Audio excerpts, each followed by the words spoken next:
ভারতীয় সেনার মেজর রাধিকা সেনকে বিশেষ সম্মান দিতে চলেছে রাষ্ট্রসংঘ। তাদের শান্তিরক্ষা বাহিনীর ভারতীয় সদস্যকে বিশেষ পুরস্কার দেওয়া হবে। রাষ্ট্রসংঘের মহাসচিব আন্তোনিও গুতেরেস আগামী 30 মে তাদের হাতে মিলিটারি জেন্ডার অ্যাডভোকেট অ্যাওয়ার্ড তুলে দেবেন, এমনটাই জানিয়েছেন গুতেরেসের মুখপাত্র। 2016 সালে ভারতীয় সেনায় যোগ দিয়েছিলেন রাধিকা সেন। গত বছর রাষ্ট্রসংঘের organization stabilization in the democratic republic of the কঙ্গোর সদস্য হন তিনি। মনুস্কর ইন্ডিয়ান র্যাপিড ডিপ্লয়মেন্ট ব্যাটালিয়নের এনগেজমেন্ট প্লাটুনের কমান্ডারের দায়িত্ব সামলেছেন রাধিকা।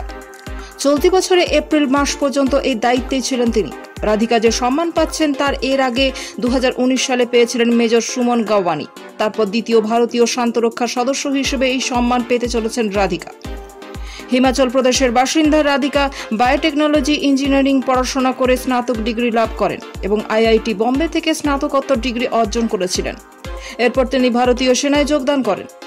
রাষ্ট্রসংঘের শান্তি বাহিনীর সদস্য হয়ে তিনি শিশু এবং মহিলাদের হয়ে দারুণ কাজ করেছেন।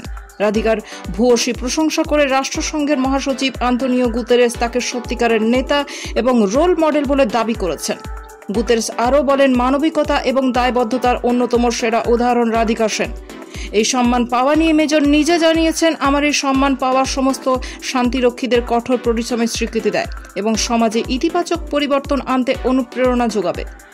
লিঙ্গ সংবেদনশীলতা বজায় রেখে শান্তি রক্ষা করা আমাদের সকলের দায়িত্ব।